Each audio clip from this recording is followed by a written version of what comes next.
Azərbaycan Prezidenti İlham Əliyev ölkədə fiziki şəxslərin problemli kreditlərinin həlli ilə bağlı əlavə tədbirlər haqqında fərman imzalayıb. Fərmana əsasən, aşağıda qeyd olunan tarixlərə fiziki şəxslərin banklara 10.000 ABŞ dollarınadək xarici valyutada olan əsas kredit borclarının devalvasiya ilə bağlı manata artmış hissəsi aşağıdakı qaydada qiymətləndirilməklə bu fərman qüvvəyə mindiyi günə Mərkəzi Bankının elan etdiyi məzənəyə uyğun olaraq dövlət büdcəsinin vəsaiti hesabına 3 aydan gec olmayaraq manatla ödəniləcək. 2015-ci il fevralın 21-nə xarici valyutada mövcud olan əsas kredit borcuna münasibətdə 1 ABŞ dollarına 0-dan %25 manat, 2015-ci il fevralın 22-sindən həmin il dekabrın 21-nədək bağlanmış kredit müqavilələri üzrə xarici valyutada əsas kredit borcuna münasibətdə 1 ABŞ dollarına 0-dan 16 manat, 2015-ci il fevralın 21-nə dekabrın 21-nə mövcud olmuş xarici valyutada əsas kredit borclarına münasibətdə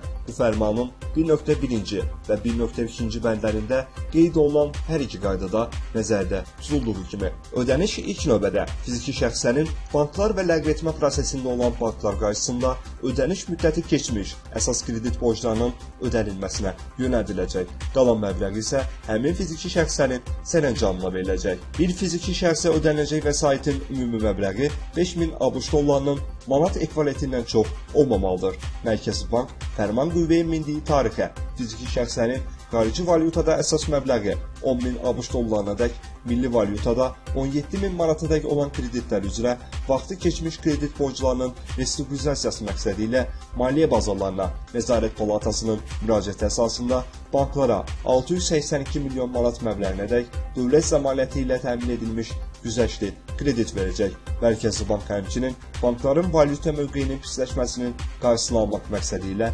ayrılmış kreditin hesabına banklara onların müraciəti əsasında 215 milyon ABŞ dolları dəyərinədək xarici valyutada ifadə olunmuş illik faiz dərəcəsi 0,15% olmaqla qiymətli kağızların verilməsini təmin edəcək. Banklara nəzərdə tutulan siyahı üzrə vaxtı keçmiş kredit borcu olan fiziki şəxslərə yeni güzəştli kredit müqaviləsi bağlanmasını təklif etmələri, fiziki şəxslərin vaxtı keçmiş kredit borclarının restrukturizasiya olunacağı nəzərə alaraq, banklar bir ay müddətində həmin kreditlərə hesablanmış faizlərin silinməsini və məhkəmədə olan işlərin geri çağırılmasını, eləcə də borcları restrukturizasiya olunmuş fiziki şəxslərin borc yükünün yüngülləşdirilməsini təmin edən digər tədbirlər görmələri tövsiyə olunur. Maliyyə Bazarlarına Nəzarət Palatası isə banklarla birlikdə bir ay müddətində fiziki şəxslərin xarici valyutada olan əsas məbləği 10.000 ABŞ dollarınadək, milli valyutada 17.000 manatadək olan kreditlər üzrə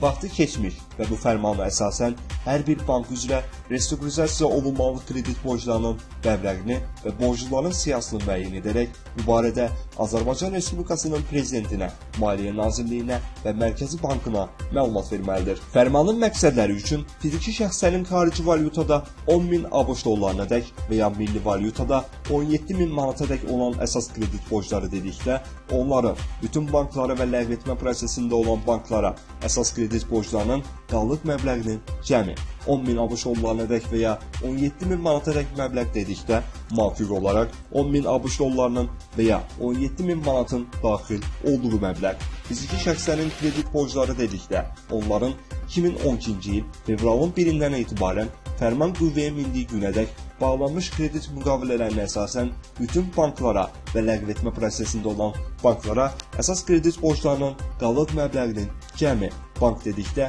banklar və bank olmayan kredit təşkilatları, ləğv etmə prosesində olan bank dedikdə ləğv etmə prosesində olan banklar və bank olmayan kredit təşkilatları, vaxtı keçmiş kredit borcu dedikdə fiziki şəxslərlə 2012-ci il yanvarın 1-dən bu fərman qüvvəyə mindiyi günədək bağlanmış kredit müqavilələri üzrə əsas məbləğin və faiz borclarının ödənilməsi 360 günədək çox gecikdirilmiş borclar, restrukturizasiya dedikdə əsas kredit borclarının ödənilməsi məqsədi ilə fiziki şəxslərə güzəştli kreditlərin verilməsi, güzəştli kredit dedikdə fiziki şəxslərin vaxtı keçmiş kredit borclarının restrukturizasiyası məqsədi ilə onlara bankları tərəfindən illik faiz dərəcəsi 1%, bankları isə Mərkəzi Bank tərəfindən illik faiz dərəcəsi 0,1% olmaqla 5 il müddətində verilən kreditlər.